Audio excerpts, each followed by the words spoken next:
அதுதான் எங்களுடைய வெற்றி. நீங்க பதில் சொல்லுங்க, சொல்லாம போங்க. எல்லாருக்கும் தெரியும் நாங்க வைக்கிற கேள்வி உங்களுடைய தஃசீல்ல தான் வச்சுக்கிட்டே இருக்கிறேன். பதில் தான் இது வரைக்கும் வாயு துறக்காத இடங்கள்லாம் இருக்குது. சலாமுடு வந்தீங்க, அது முடிஞ்சு போச்சு, சரியான தெளிவான ஆதம் இல்லாம போச்சு. கலாலா விஷயம் ஒரு வாசங்கிற அடிப்படையில் உங்கள்கிட்ட கேட்கிறேன். அப்ப தாய்வழி சகோதரன் எல்லாம் சொல்றாங்க, நீங்க மாற்றப்பட்டதுங்கிறீங்க. அப்ப தாய்வழி சகோதரிக்கு இல்ல இருக்குதா இல்லையா அப்படின்னு ஒரு வாசன் அடிப்படையில் கேட்கிறேன். பதில் சொல்லுங்க. பதில் சொல்ல முடியாதுன்னு சொன்னா ஏன் மாற்றப்பட்டதுங்கிற ஒரு தவறான கருத்தை எழுதுறீங்க? நீங்க தெளிவுபடுத்துங்க. நீங்களேண்டா விவாதம்ங்கிறது நம்ம ரெண்டு பேருக்காமல்ல, தமிழ் பேசும் அத்தனை மக்களுக்காக ஆசை வந்திருக்கும். இது கரெக்ட், இது தப்புங்கிறது மக்கள் பார்ப்பாங்க, புரியட்டும். ஹக்க அவங்கவுங்க சத்தியத்தை புரியட்டும். நீங்க அதனால நம்முடைய கேள்விகளுக்கு பதில் சொல்லுங்க. எத்தனை விஷயம் இப்ப சமீபத்தில் நம்ம எடுத்து சொன்னோமே, ஆதம் அலைஹிஸ்ஸலாம் அவர்கள் விஷயத்துல அதுக்கு ஒன்றும் பதில காணோம். யூனுஸ் அலைஹிஸ்ஸலாம் சக்தியே இல்ல அப்படின்னு நினைச்சாங்க அப்படின்னு எழுதியிருக்கிறீங்க. ஒரு சாதாரண மூஞ்சி நினைக்க மாட்டான் அல்லாவுக்கு சக்தி இல்லைன்னு. இப்படிதான் இப்ப எங்க விஷயத்துக்கும் அப்படித்தானே, இல்லாத ஒரு விஷயத்தை திணித்து நீங்க அப்படி இருக்கிறீங்க அப்படின்னு தான் சொல்லுவாங்க. எங்களுடைய நிலைப்பாடு என்ன, சட்டம் என்னன்னு கேட்டல, நீங்க வந்து அவுலியாக்களும் அல்லா மாதிரி ஆக்குறீங்க. இல்லங்க இல்ல அப்படிதான் ஆக்குறீங்க, அதனால அந்த சட்டம். நீங்களும் முடிவுக்கு வராதீங்க. எங்களுடைய நிலைப்பாடு இது, அதுக்கு என்ன சட்டம் அது சொல்லுங்க. அடுத்து பாருங்க, நபிகள் நாயகத்துக்கு சூனியம் அப்படிங்கிற தலைப்பு போட்டு ஒரு காலத்துல நபிகள் நாயகம் ஸல்லல்லாஹு அலைஹி வஸல்லம் அவங்களுக்கு சூனியம் வைக்கப்பட்ட உண்மைதான். அது நேற்று உங்களுக்கு எடுத்து காமிச்சேன், வேண்டுமானா மறுபடியும் எடுத்து காமிப்பேன், நம்ம ஆதாரம் இருக்குங்க. இப்போ ஒரு டீசன் எழுதுறாங்க, அதெல்லாம் சூனியம் வைக்கப்படல அப்படின்னு அவங்க எழுதியிருக்கிறாங்க. இது வந்து 357 எல்லாமே அவங்க தர்ஜமாவிலங்க. உலகம் தெரிகிறது, தர்ஜமால் தவறு என்று அடுக்கடுக்கா வைக்கிறாரு, பதில காணான்னு உலகம் புரிகிறாங்க. கடைசி நேரத்தை பயிர் சொல்லிட்டு விவாதமே ஆகாது, அதே மக்கள் புரிவாங்க. இதையும் அவர் ஆரம்பத்தில் சொல்லல அப்படிதான் கேட்பாங்க மக்கள். அதனால இப்ப நீங்க பதில் சொல்ல ஆரம்பிக்கணும், அப்பதான் நான் எதிர்கேள்வி கேட்பேன். அடுத்து நபிகள் நாயகத்துக்கு சூனியம் தலைப்புல போட்டு நபிகள் நாயகம் ஸல்லல்லாஹு அலைஹி வஸல்லம் அவர்களுக்கு அது சூனியம் வைக்கப்பட்டு நம்ப கூடாது, அதனால வகையெல்லாம் மாற்றமாகும் அப்படிங்கிற கருத்தை இவங்க போட்டுக்கிறாங்க. அது விவாதத்துக்கு வர, விவாதம் வந்தாதான் அவங்க கேள்வி கேட்கணும், வெளி சொல்லணும். எது கேள்வி மக்களுக்கு தெரியும், மொத்தமா சொல்லக்கூடாது.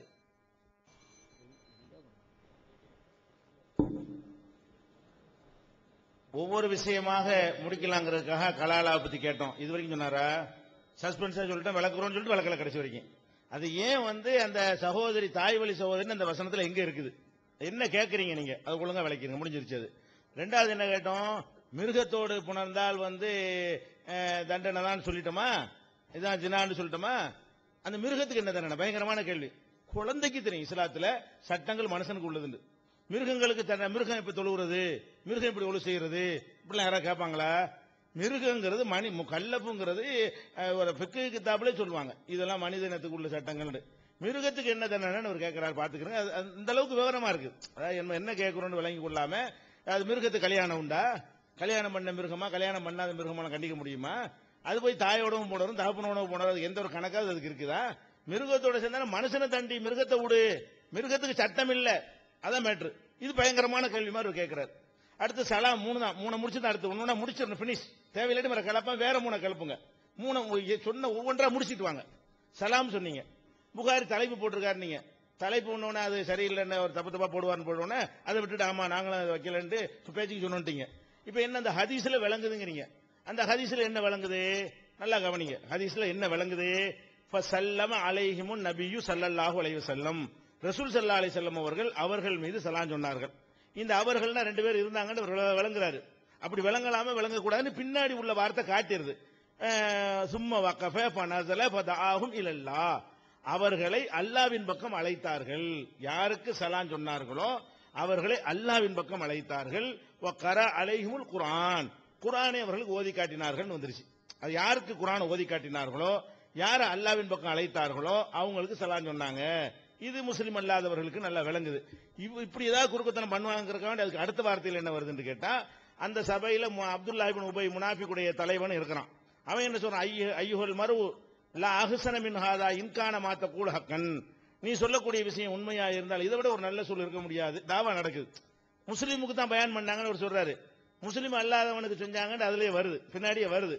அப்ப இது தெளிவாக இருக்கும்போது இன்னொரு ஆதாரத்தை போட வேண்டிய தெளிவா இருக்கும், வரையாம உடனே தெளிவா இல்லாட்டி தான் போட தெளிவா இருக்கு. நீங்க மனமுரண்டா என்ன செய்றீங்க, மறுக்கிறீங்க. 3 டாபிக் முடிஞ்சிருச்சு, மிருக விஷயம் முடிஞ்சிருச்சு.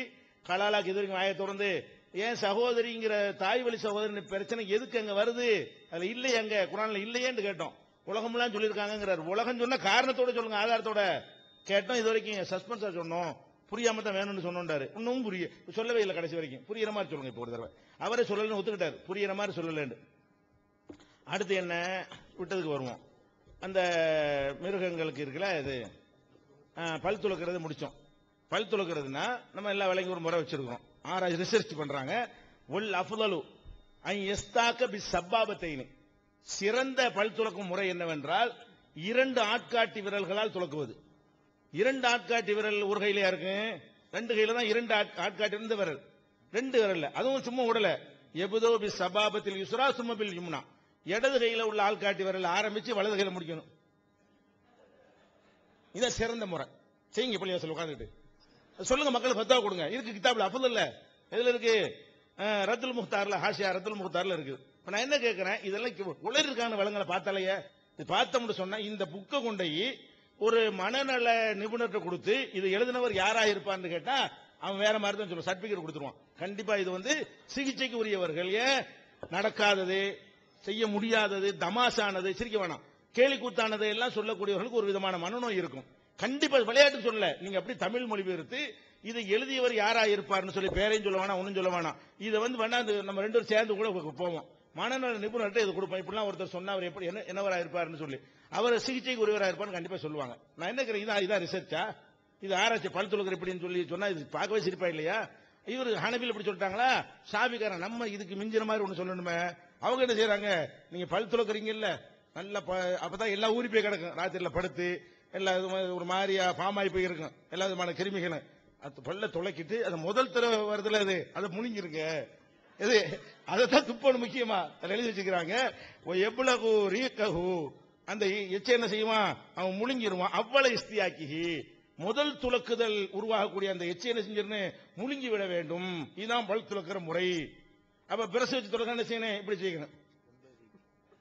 2 பிரச வச்சா நான் சிரிக்கிறது சொல்ல, இதுக்கு அர்த்தம் என்னங்கிறேன், கித்தாப்ல இருக்கா இல்லாத நான் சொல்றேன்னா, இது ரிசர்ச்சா, இது ஆய்வா, சிந்திச்சு பார்க்கணும். அப்ப இதெல்லாம் வந்து ஒண்ணு கிடக்க ஒண்ணு உளறி குர்ஆனை ஹதீஸை விட்டுட்டு இந்த கிதாபுகளை நம்பி போனால் நம்மளை இந்த நிலைக்கு தான் ஆளாக்குவார்கள். அதனால கொஞ்சம் தூரம் கவனமா சிந்திச்சு பார்க்கணும். இப்படிலாம் என்ன இப்படிலாம் எழுதியிருக்கிறாங்களே, நம்மளே இதை செய்ய இயலுமா, நம்ம என்ன வச்சுக்கணும், நம்மளே இதை வாழ்க்கையில செய்ய இயலுமா, இவங்க சொன்ன என்ன ஒன்னையாவது உங்களுக்கு பயானில் இதை சொல்ல இயலுமா ஜும்மா மேடையில. இப்ப நான் சொல்லி காட்ட அந்த பட்டியலில் உள்ள விஷயங்களை எல்லாம் ஜும்மாவில் மெம்பர் நின்று கொண்டு இந்த மாதிரி நீங்க என்ன செய்ய, ஒருத்தன் மிருகத்தோடு சேர்ந்தால் பணத்தோடு சேர்ந்தால் ஹஜ் முடியாதுன்னு பயானில் பேசுங்க பார்ப்போம். எது அவ்வளவு கேவலமா எழுதி வச்சுக்கிறாங்க, வெக்கப்படுறதை விட்டு என்ன செய்யறாங்க, முட்டு கொடுக்க ஆரம்பிக்கிற காட்சியை பார்க்கிறோம். அதை விட பயங்கரமான ஒரு ரிசர்ச் பாருங்க. இது வந்து நான் சொல்வதற்கு எனக்கு வெக்கமும் ஒரு கூச்சமும் அப்படிப்பட்ட ஒரு செய்தி. ஒரு பெண்ணு வந்து கன்னி பண்ணா இல்லையா, அது டவுட் வருதான். கன்னி பண்ணா இல்லையாண்டு அது சோதனை செஞ்சு அறிந்து கொள்ள வேண்டும். எப்படி சோதனை செஞ்சு அறியணும் அப்படின்னு கேட்டா, அவளை வந்து சிறுநீர் கழிக்க சொல்லணுமா அந்த பெண்ணை. அந்த சிறுநீர் கழிக்கிறது வந்து செவர் வரைக்கும் போய் அடிச்சிருச்சுன்னு சொன்னா அவ கன்னி பெண்ணு. எல்லாரும் நின்று கொண்டு என்ன செய்யணும், சிறுநீர் கழிக்க வைக்கணுமா. சிறுநீர் கழிக்கும் போது அவ வந்து செவர் வரைக்கும் அது போய் முட்டிருச்சுன்னு சொன்னா என்னது கேட்கிறேன். இது எப்படி மதரசாவோட நடத்துறீங்க, இது எப்படி புள்ள சின்ன பசங்களுக்கு முன்னாடி சொல்லி கொடுக்குறீங்க. அது இல்ல, அது சேர்ந்துச்சுன்னா அவ வந்து கன்னி பெண்ணா, போர்ஸா வந்துருச்சுன்னா, போர்ஸா வரும் அப்படி தொடையில படிஞ்சிருச்சுன்னு சொன்னா என்னது, அவ வந்து கன்னி பெண் இல்ல. ஆராய்ச்சி இல்லாட்டி என்ன செய்யணும்னு கேட்டா, முட்டை இருக்குல்ல, முட்டையில உள்ள கருவையெல்லாம் எடுத்து அதை ஊத்தணுமா. முழுசா உள்ள கொன்றுச்சுன்னு சொன்னா அவ கன்னி பெண் இல்ல. ஒரு முழு முட்டையும் அதுல உள்ள போய் கொள்ளலன்னு சொன்னா அவ வந்து கன்னி பெண்ணு. முழுசா முட்டையை உடைச்சு உள்ள ஊத்தணுமா. எங்க உள்ள இவ்வளவு கேவலமா இருக்கு பாருங்க. எங்க உள்ள எனக்கு சொல்லவே முடியல. கிதாப் மதுஹப் கிதாப் ஹனபி கிதாப்ல இருக்குது கன்னி பெண்ணை கண்டறிகிறதுக்கு, அல்லது முழு முட்டையை கொண்டே உள்ள விடணும். ஒன்னும் உடைச்சு ஊத்த சொல்றான். அப்புறம் என்ன செய்யறான், முழு முட்டையை கொண்டே உள்ள திரிச்சு பார்க்கணும். அது உள்ள முழுசா போச்சு, அவிச்ச முட்டையா அவிக்காத முட்டையான்னு தெரியல. அவிக்காத முட்டை போகும்போது உடைச்சு போயிடும். அதுக்கிட்ட ரிசர்ச் பாரு, அதுக்கிட்ட செய்வாரு அவிச்ச முட்டையா ரிசர்ச் பண்ணா என்ன சொல்லுவார் அவரு. நான் என்ன கேட்கிறேன், இது கித்தாப்புல இது இருக்கா இல்லையா. அது கோழி உடைய சின்ன முட்டை, அது கணக்குல விவரம் சொல்றாங்க. கோழி முட்டையில சின்ன கோழி முட்டை எடுத்து அதை வந்து உள்ள விட்டு பார்க்கணும். அது உள்ள போயிடுச்சுன்னு சொன்னா அவ வந்து என்னது, அவ வந்து கன்னி பண்ணி இல்ல, முட்டை உள்ள போகல. இது என்னங்கிற நான் கேட்கிறேன். ஒரு நாகரிகம் உள்ள ஒரு சமுதாயத்துல இதை வந்து இப்படிலாம் கற்பனை வருமா?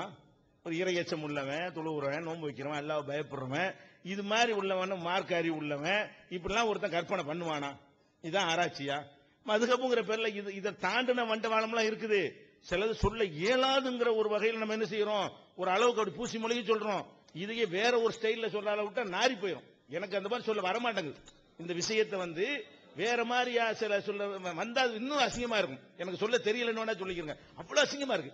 இது எப்படி வந்து இது ஒரு நூல் என்று ஏற்றுக்கொண்டிருக்கிறீங்க, இது ஒரு இது பண்றீங்க, ஆச்சரியமா இருக்கிறது. கன்னி சோதனைன்றத இது எங்க இருக்கு, கிளி போட்டிருக்காங்க பாருங்க, பஹரூர் ராயக்கலையும் இருக்குது, அப்புறம் துருல் முக்தார்லையும் இந்த விஷயம் இருக்கிறது. அதுக்கப்புறம் வந்து இன்னும் பாருங்களேன், ஒருத்தன் இது என்ன செய்யறான்னு கேட்டா, ஒருத்தன் வந்து காஞ்சி போன விரல் பாருங்க, பயங்கர ஆராய்ச்சி. விரல்ல தண்ணி ஈரம்லாம் இல்ல, காஞ்சி போன விரல், அதை கொண்டு ஒரு பெண்ணுடைய மர்மஸ்தானத்தில் கொண்டு வைக்கிறான். வச்சான்னு சொன்னா, உள்ள விட்டான்னு சொன்னா அது நோன்பு முறியாது. அந்த விரல் ஈரமா இருந்து உள்ள விட்டான்னு சொன்னா நோன்பு முறிந்து விடும். ஆராய்ச்சி. இந்த விரல்ல ஈரம் இருந்தா ஈரம் உள்ள போச்சான், நோன்பு முறிஞ்சிருமா.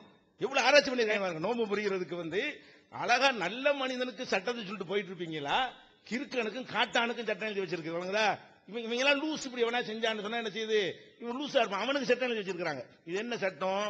அதே மாதிரி வந்து பஞ்சு இருக்குல்ல, அந்த பஞ்சை வந்து ஒரு பெண் வந்து தன்னுடைய உறுப்புக்குள்ள திணித்து கொண்டாலேயானால், அந்த பஞ்சு முழுசா மறைந்தால் நோன்பு பசாதாகிவிடும். பாதி பஞ்சு வெளியே நீட்டிட்டு இருந்தால் நோன்பு பசாதாவாது. பஞ்சு மிட்டாய் விளையாட்டு பண்றாங்க. இது ரத்துல் முக்தார்ல இருக்கு.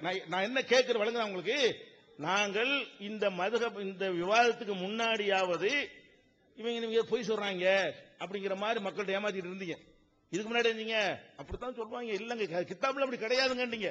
இப்ப என்னவாச்சு, சம்பந்தப்பட்டவர் நீங்க முட்டு கொடுக்குற ஆளுக்கு முன்னாடி வச்சுக்கிட்டு என்ன செய்யறோம், ஒண்ணு எடுத்து போடுறோம், தலைப்பு இல்ல ஓடக்கூடிய காட்சி நீங்க பாக்குறீங்க. இது நடக்காம இருந்தாலாச்சும் உங்களுக்கு ஒரு பிளஸ் பாயிண்டா இருந்திருக்கும். இந்த தலைப்புக்கு நீங்க மாட்டேன்னு ஓடி போயிருந்தா கூட உங்களுக்கு என்னவா இருக்கு, அதுல பதில் இருங்க, பொய் சொல்றானுங்க அப்படின்றலாம். இப்ப சொல்ல ஏழுமா உங்களுக்கு, மூஞ்சிக்கு நேரம் கேட்டாங்களே அதுக்கு என்ன பதில், இப்ப அம்பிட்டு பேரும் கேட்பானு. இதுக்கு பிறகு இப்ப நாங்க எங்க கேட்க நிக்க முடியாது.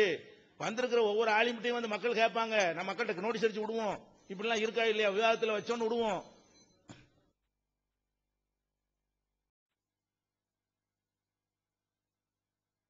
அன்பானவர்களே, இந்த விவாதம் தொடங்குவதற்கு முன்பு வரைக்கும் இந்த தர்ஜமா எழுதின காரணத்தினால சில பேர் கூட நினைச்சிருந்தாங்க, பெரிய அறிஞர் நல்ல குர்ஆன் ஹதீஸ் எல்லாம் விளங்கியிருப்பாரு போல தெரியுது அப்படின்னு. தப்புன்னு நம்ம சொல்றோம். இப்ப வெளியில இருக்கக்கூடிய மக்கள்லாம் முன்ன காலத்து மாதிரிலாம் கிடையாதுங்க, நல்லா சிந்திக்கிறாங்க, மாற்று கொள்கையில இருந்தாலும் சிந்திக்கிறாங்க, நாகரிகத்தை எதிர்பார்க்கிறாங்க, பண்பாட்டை எதிர்பார்க்கிறாங்க. கொள்கை வேற இருக்கும், ஆனா நாகரிகமா தாங்க நடக்கணும் அப்படிங்கறத எதிர்பார்ப்பு இந்த காலத்துல அதிகமா இருக்குது. இந்த கட்டத்துல இப்படி எல்லாம் தவறு இருக்குது அப்படின்னு சொல்லி காட்டுறாங்களே, அவர் எழுதினதை அவருக்கு முன்னாலே வச்சு சொல்லி காட்டுறாங்களே, அதுக்கெல்லாம் பதில் சொல்லாம ஃபிக்ஹ் கிதாப்ல இருந்து எடுத்து வைக்கிறாரு. இது எப்படிங்க நியாயம் அப்படிங்கறத சாதாரணமாக நடுநிலை அத்தனை பேரும் இப்ப யோசிப்பாங்க, இந்த சீரை பார்த்தாலும் யோசிப்பாங்க.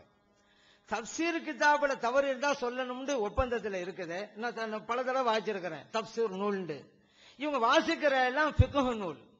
இப்ப என்ன நினைக்கிறாங்க வெளியில இருக்கிற மக்கள்லாம், இதை பார்க்கக்கூடியவங்க பின்னாலும் வழங்குவாங்க, ஒரு கிதாபு இது தப்சீர் கிதாபா அல்லது ஃபிக்ஹ் கிதாபா, இந்த வித்தியாசம் கூட தெரியாதவரையா அறிஞர் நம்ம நினைச்சோம் அப்படிதான் நினைப்பாங்க. இப்படிப்பட்டவர் தான் இந்த குர்ஆனுக்கு விளக்கம் சொல்ல முற்பட்டாரா அப்படிதான் நினைப்பாங்க.